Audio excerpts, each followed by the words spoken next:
Chapter 6. The Challenge Accepted.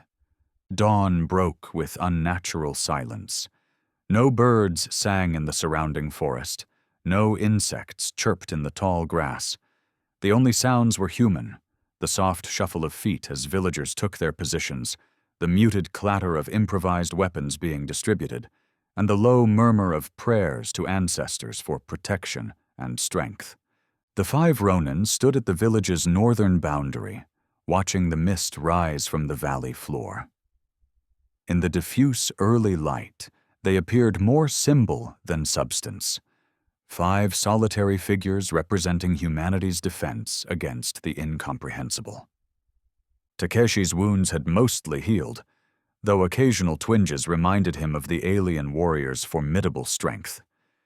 He wore his armor now, not the elaborate display pieces favored by wealthy samurai, but the practical, well-maintained protection of a battlefield veteran. His companions were similarly attired, each according to his means and style. Hiroshi's armor bore the scars of numerous conflicts, repairs visible but expertly executed. Masaru's was lighter, optimized for mobility rather than maximum protection. Kenji wore only the essential components, clearly valuing speed above defense. Daiichi's was immaculate despite its obvious age, the legacy of a master who believed presentation reflected discipline. "They're coming," Toru announced, joining them with a spyglass acquired from a coastal trader. He handed it to Takeshi, pointing towards the forest edge. A larger party than before.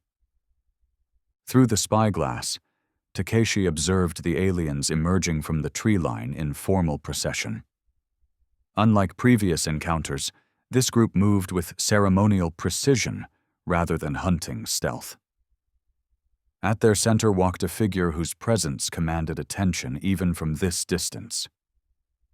Their leader, Takeshi surmised, passing the spyglass to Hiroshi. The procession formation suggests a formal embassy rather than a hunting party. The scarred ronin studied the approaching aliens with professional assessment. 5 combatants, plus the leader and 2 others of apparent rank. They're making no attempt at concealment or tactical advantage. This is indeed a ritual approach. "What should we expect?" Goro asked nervously. The headman had aged visibly in the days since the aliens' arrival, responsibility weighing on him like physical mass. "If their adherence to their code continues," Takeshi replied, "they will issue formal challenges according to some protocol. Our task is to interpret that protocol correctly and respond appropriately." "And if we misinterpret?" Masaru's question gave voice to everyone's concern. Takeshi's expression remained impassive. "Then we adjust quickly or face the consequences." The alien procession halted approximately 200 paces from the village boundary. The central figure, their leader, made a series of deliberate gestures, clearly meant to communicate across the divide of species and language. "They're indicating the prepared ground between our positions," Daiichi observed. "The dueling area they established." Indeed, the alien leader was pointing toward a section of flat terrain that had been cleared of obstacles and marked with ornate boundary posts. The space appeared meticulously prepared, its dimensions precise and deliberately chosen. "They wish to meet there," Takeshi confirmed, "a neutral ground between their encampment and our village." He turned to his fellow ronin. "We should respond in kind, a formal delegation to meet theirs." "All of us?" Kenji asked, uncharacteristically serious. "No, myself, Hiroshi for his experience with formal protocols, and Toru to represent the village leadership. The rest of you maintain readiness here." Takeshi's tone brooked no argument, though he acknowledged each man with a respectful nod. "This is diplomatic, not combat, at least initially." After brief preparations, Takeshi led the small delegation across the open ground toward the designated meeting area. They walked with measured pace, neither hurried nor hesitant, maintaining dignity while demonstrating willingness to engage. Takeshi noted how the alien observers tracked their approach, four-armed forms unnaturally still in their assessment. The dueling ground itself proved more elaborate than it had appeared from a distance. The boundary markers contained intricate symbols that pulsed with subtle luminescence, while the ground within had been precisely leveled and prepared. At its center stood a raised platform of alien design, organic curves blending with geometric precision in a way that somehow accommodated both human and alien proportions. As they reached the platform's edge, the alien delegation advanced to meet them. Up close, their leader was even more imposing than Takeshi had anticipated. Towering above even the tallest of his warriors, this ancient hunter's armor bore countless markings that could only be records of victories and honors. Deep scarring marked the visible portions of his exoskeleton, testament to countless battles survived. Most striking were his movements, deliberate, measured, with the absolute confidence of one who had faced innumerable challenges and emerged victorious. Despite his alien physiology, Takeshi recognized the universal demeanor of a master warrior who had transcended mere technique to achieve something approaching philosophical perfection in combat. Beside the leader stood two figures of distinct presence. To his right, a warrior of massive proportions, armor adorned with trophies from 100 worlds, physical power radiating from his stance. This was clearly their champion, selected for strength and proven skill rather than rank. To the leader's left stood a younger alien, his armor less decorated but of more innovative design. Where the leader and champion maintained traditional postures, this one's stance suggested adaptability and impatience with convention. His mask featured additional sensory apparatus, and his weapons combined traditional forms with technological enhancements visible even to the untrained eye. The alien leader stepped forward and performed what could only be described as a formal bow, not a human gesture copied, but the equivalent ceremony from his own culture, investing it with undeniable dignity. Takeshi returned the gesture with equal formality, maintaining eye contact through the leader's mask, a warrior's courtesy transcending species. What followed was perhaps the most remarkable diplomatic exchange in Earth's history. Without shared language, through gesture and demonstration alone, the alien leader began to communicate the purpose of their presence and the nature of their challenge. He first indicated himself, then the stars, then made a hunting gesture, establishing their identity as hunters from beyond Earth. Next, he pointed to various warriors in his retinue, then to the humans, then mimicked combat motions, clearly communicating their intention to test themselves against Earth's defenders. "They seek worthy combat," Takeshi translated for his companions, "as we suspected." The alien leader continued, becoming more specific. He indicated the dueling ground, then held up a sequence of digits that clearly represented numbers. First one from each side, then another, continuing in alternating fashion. "A series of individual duels," Hiroshi interpreted, his experienced eye following the patterns. "One against one, in sequence." The leader made a cutting motion across his throat, then pointed to one of his warriors and one of the humans, then repeated the sequence with different pairs. "To the death," Toru whispered, his face paling beneath his tan. "As expected," Takeshi replied calmly. The stakes had never been in doubt. The communication continued with remarkable efficiency, despite the absolute barriers of biology and language. The alien leader indicated a secondary figure who stepped forward carrying what appeared to be a communication device of extraordinary complexity. This individual, neither warrior nor leader, but something like an interpreter, activated the device, producing holographic imagery that depicted previous hunts on other worlds. The images showed ritual combat between the aliens and various species, each following specific protocols. In some cases, the aliens appeared to handicap themselves deliberately when facing physically weaker opponents. In others, they matched strength against strength in direct contests. They adapt their challenge to each species, Takeshi observed, seeking balanced combat rather than easy victory. The interpreter figure adjusted his device, now displaying imagery of humans, samurai in particular, engaged in formal duels. The accuracy of these depictions suggested they had been observing human combat traditions for some time before making their presence known. "They've studied us," Hiroshi noted with professional concern. "They understand our combat protocols better than we understand theirs?" The alien leader gestured toward these images, then to the dueling ground, communicating their intention to honor human traditions while introducing elements of their own ritual combat.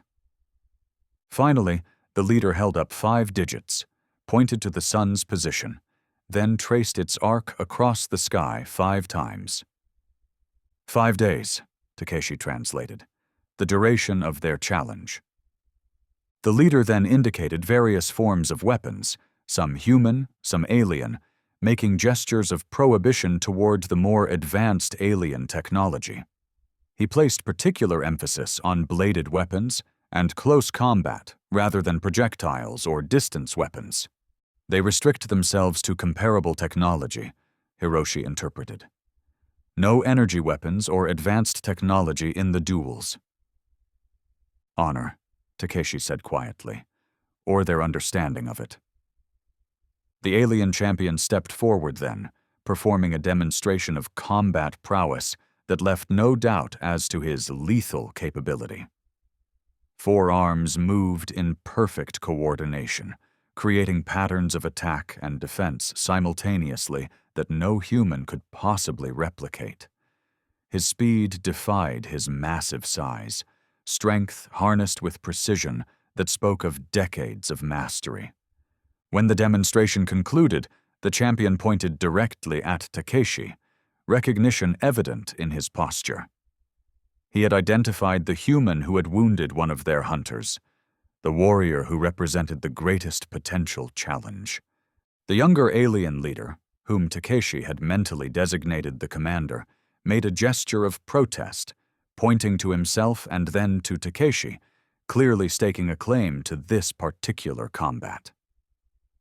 The leader interceded, his authority absolute as he established what appeared to be a sequence of challenges, placing the commander earlier in the progression and the champion near the conclusion. Throughout this exchange, Takeshi maintained perfect composure, neither revealing apprehension nor displaying bravado. His response was measured respect, the only appropriate reaction from one warrior to another, regardless of world of origin. When the alien presentation concluded, the leader made a gesture of inquiry, clearly inviting the human response to their proposed terms. Takeshi turned to his companions. "They offer ritual combat according to specific protocols, individual duels matched by perceived skill level, following restrictions on technology. The contest extends over 5 days, after which they will depart, regardless of outcome." "Can we trust that?" Toru asked quietly. "Their adherence to ritual has been consistent thus far," Takeshi replied, "and if they wished simple slaughter, they have the means to accomplish it without this elaborate ceremony." "The village cannot withstand 5 days of losses," Hiroshi pointed out pragmatically. "Even if some duels are won, we lack the numbers to sustain such attrition." "Yet refusing their challenge likely means immediate attack without the constraints of their ritual code," Takeshi countered, "and their advanced weapons would make such conflict brief." The alien leader watched this consultation with what might have been patience, or might have been incomprehensible alien emotion. His posture suggested understanding of the human's need to discuss their response. "We need time," Takeshi finally said. "Time for additional warriors to arrive from neighboring regions. Time to further study their combat techniques." Then we accept the structure but negotiate the specifics, Hiroshi suggested. The ritual framework provides potential flexibility within their honor code. Takeshi nodded, then turned back to address the alien leader. Through careful gestures and demonstrations of his own, he communicated acceptance of the ritual combat framework while suggesting modifications to the sequence and timing. The alien leader considered these proposals with the stillness of one accustomed to momentous decisions. Then, with deliberate movements, he indicated acceptance of certain adjustments while maintaining the essential structure of the challenge. The first duel would commence the following dawn, with subsequent contests occurring at intervals rather than in immediate succession. They agree to spaced intervals between duels, Takeshi translated for his companions. This gives us time to analyze each encounter and prepare for the next. The terms established, the alien leader extended all 4 of his arms in what was clearly a formal gesture of agreement. Takeshi responded with the traditional samurai bow, his dignity and composure communicating across the barriers of biology and culture. As the meeting concluded, the commander approached, studying Takeshi with what could only be described as calculating assessment. Unlike the leader's ritualistic movements or the champion's confident power, the commander projected intelligent ambition, a dangerous quality in any species. He made a series of gestures indicating Takeshi, himself, and combat, clearly establishing his intention to face the human warrior personally at some point in the challenge sequence. The message required no translation. He had marked Takeshi specifically, considering him worthy of personal attention. Takeshi acknowledged this with subtle inclination of his head. Neither eagerness nor reluctance, simply warrior's recognition. The commander's 4-armed salute in response held unmistakable anticipation. As the delegations withdrew to their respective territories, Takeshi maintained awareness of being studied. The aliens observed human movement, posture, weapon placement, gathering information for the coming contests. He ensured his own movements revealed nothing beyond disciplined competence. 5 days of ritual combat, Kenji summarized, after Takeshi had reported the meeting's outcome to the gathered ronin. 5 duels that will determine whether these creatures view humanity as worthy opponents or mere prey. Not merely 5 duels, Hiroshi corrected. 5 days of testing. The structure allows for multiple contests per day, though they've agreed to spacing that provides recovery and preparation time. The ronin had gathered in Miyako's healing room, converted now to a war council chamber. Maps and diagrams covered the walls, while weapons lay prepared for inspection and selection. Their champion has identified you specifically, Masaru observed to Takeshi. He recognizes you wounded one of their hunters. Takeshi nodded. And their commander, the younger leader, has also indicated his intention to face me in combat. A coveted honor, Daiichi commented with dry irony, being specifically selected for death by 2 alien masters. The champion will likely be reserved for later in the sequence, Hiroshi noted, his tactical mind analyzing the progression. They'll test our capabilities with lesser warriors first, saving their most skilled for when they've gathered sufficient intelligence on our fighting styles. Then who will fight first? Toru asked, his practical nature seeking immediate concerns rather than long-term strategy. The 5 ronin exchanged glances, the unspoken question hanging in the air. Who among them would be the first to face these hunters from beyond the stars? I should, Takeshi began, but Kenji cut him off with uncharacteristic decisiveness. I'll go first, the young ronin declared, his usual flippant tone replaced by serious intent. My unorthodox style will confuse them, disrupt their analytical approach. They'll waste time trying to categorize techniques that don't follow traditional patterns. Hiroshi studied the younger warrior with newfound respect. A sound tactical assessment. The first duel provides opportunity to both demonstrate skill and conceal our true capabilities. It's also the most dangerous position, Masaru pointed out, facing an unknown opponent with incomplete information. Kenji grinned, his cockiness returning. Danger is merely opportunity viewed through the eyes of cowardice. Or stupidity, Daichi muttered, though without his usual edge. Regardless, Takeshi intervened before the exchange could deteriorate. Kenji's reasoning is sound. His unpredictable style may indeed provide advantages in the opening contest. The decision made, they turned to practical considerations: weapon selection, armor configuration, review of observed alien combat patterns. Toru provided detailed analysis of blade effectiveness against alien materials, while Miyako contributed insights from the ancient scrolls regarding vulnerable points in alien physiology. As night fell, the ronin separated to prepare according to their individual methods. Hiroshi engaged in meditation, focused on clearing the mind of distractions. Masaru meticulously inspected every component of his equipment, leaving nothing to chance. Daichi practiced his two-sword forms with relentless precision, each movement perfected through thousands of repetitions. Kenji, surprisingly, sought out village children, entertaining them with exaggerated stories and light-hearted swordplay demonstrations. His way of maintaining perspective and humanity in the face of tomorrow's deadly challenge. Takeshi found himself drawn to the village shrine, a simple structure dedicated to local kami and ancestors. He was not ordinarily given to religious observance, viewing Bushido itself as sufficient spiritual framework for a warrior's life. Yet tonight, facing an enemy beyond human experience, he felt compelled to acknowledge forces greater than himself. He knelt before the shrine, offering not prayers, but respectful recognition of mysteries beyond mortal understanding.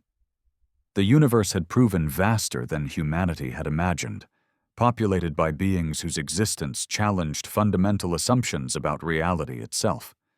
Seeking divine intervention?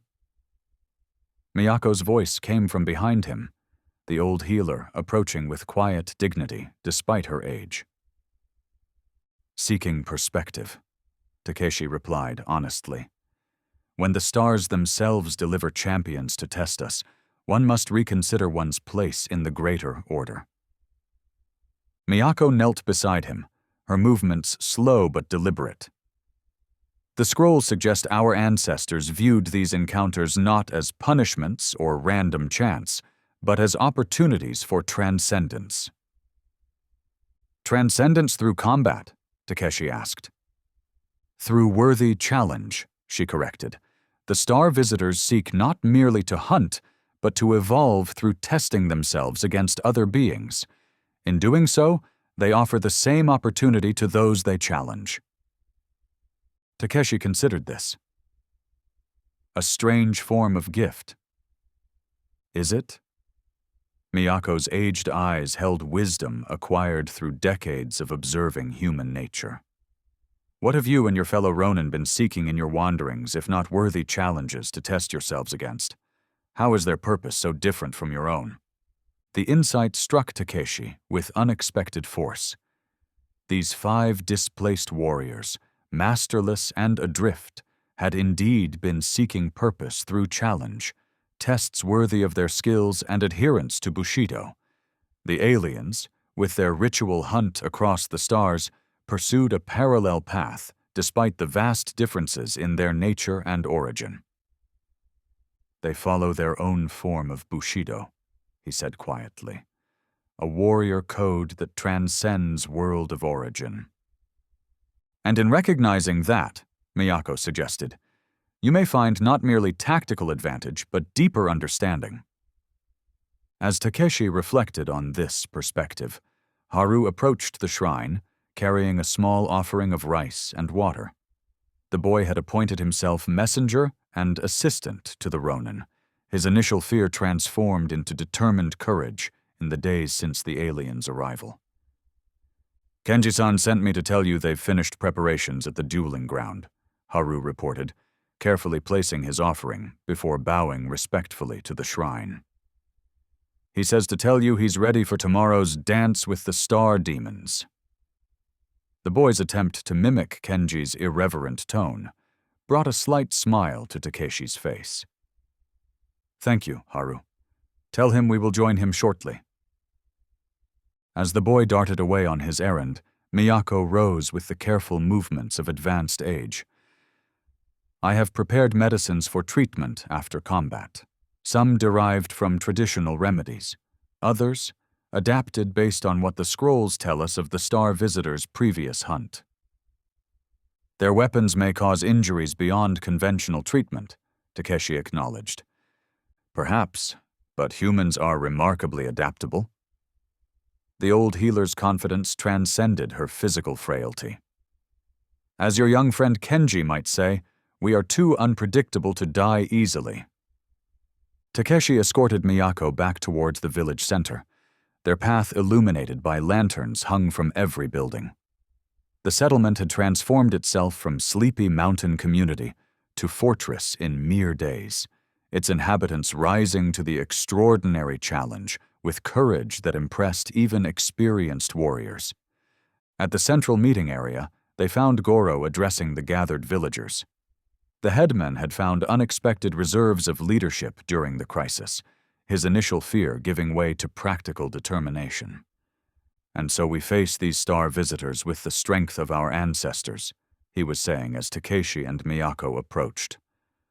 "We are honored to be defended by warriors of such caliber, but every one of us has a role in this struggle.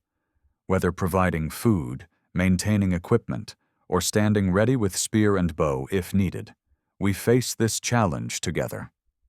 The villagers' response reflected not blind confidence, but resolute determination. They harbored no illusions about the danger they faced, yet chose to stand firm rather than flee into uncertainty. Such courage from ordinary farmers and craftspeople reminded Takeshi why the samurai class existed in the first place. Not merely to rule, but to protect those who sustained the fabric of society itself. As the gathering dispersed to final preparations, Takeshi sought out Kenji.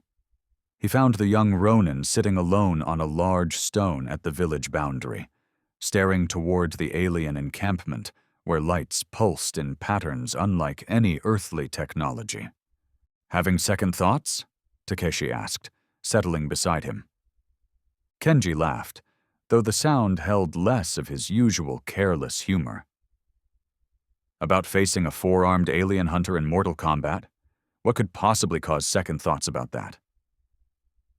"You volunteered," Takeshi reminded him gently. "So I did." Kenji continued staring at the distant lights. "Not from bravado, though I know that's what the others believe."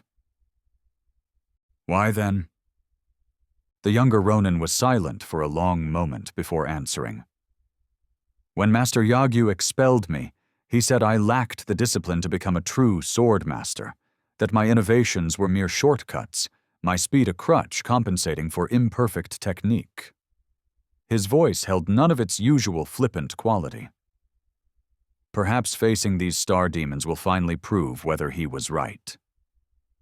Takeshi studied his companion with new understanding. Beneath the irreverent exterior lay a warrior seeking validation of his chosen path. Not so different from Daiichi with his two-sword style, or Masaru with his defensive focus. "The aliens care nothing for human sword traditions," Takeshi observed. "They will judge only by the effectiveness of your technique, not its adherence to established forms." "Exactly." Kenji smiled slightly. "Pure combat, stripped of politics and tradition. Just my blade against their four arms, with survival as the only measure of success." A harsh standard. "The only one that matters in the end." Kenji turned to face Takeshi directly. We ronin pretend to follow Bushido while wandering masterless, but in truth, we each define our own path. Tomorrow I discover whether my definition leads to victory or death." The young warrior's unexpected depth of reflection reminded Takeshi that appearance often masked complexity. Kenji's casual manner concealed a thoughtful mind constantly analyzing and adapting, qualities that might indeed serve him well against an opponent expecting traditional human combat patterns. "Rest well," Takeshi advised, rising to leave. "Dawn comes quickly." "One more thing," Kenji called as Takeshi turned away. "If I fall tomorrow, tell the others I maintained proper form right to the end. Hiroshi would appreciate that little fiction." Despite the gravity of the situation, Takeshi found himself smiling at the younger ronin's irrepressible spirit. "I will tell them you fought with honor. That much, I have no doubt, will be true." As he made his final rounds of the village's defenses, Takeshi's thoughts turned to the greater implications of the coming duels. Beyond mere survival lay questions of humanity's place in a universe suddenly revealed to be filled with intelligent life. These aliens, with their ritual combat and honor code, offered a bizarre form of respect, even as they threatened death. How humanity responded, whether through courage, cunning, or some combination, would establish the relationship between species for generations to come. In the eastern sky, the first hint of pre-dawn light appeared, a barely perceptible lightening of the absolute darkness. Within hours, the first duel would commence, setting in motion a sequence of encounters that would test not merely combat skill, but the very nature of human adaptability and spirit. Takeshi found himself strangely at peace with whatever might come.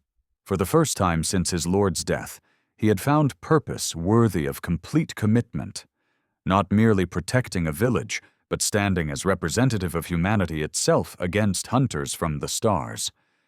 Whether he lived or died in the coming days, he would do so with the clarity that had eluded him during his years of wandering. As he made his way toward the ronin's shared quarters for a few hours of rest, he glimpsed Kenji still sitting at his observation point, now performing maintenance on his sword with meticulous care that belied his casual persona. Tomorrow, that blade would be the first human weapon to engage in formal combat with the star visitors. The weight of human dignity, pride, and perhaps survival itself would rest on a young ronin's irreverent shoulders. And strangely, Takeshi found himself reassured by that fact. For unpredictability might indeed prove humanity's greatest strength against opponents who had hunted across 100 worlds.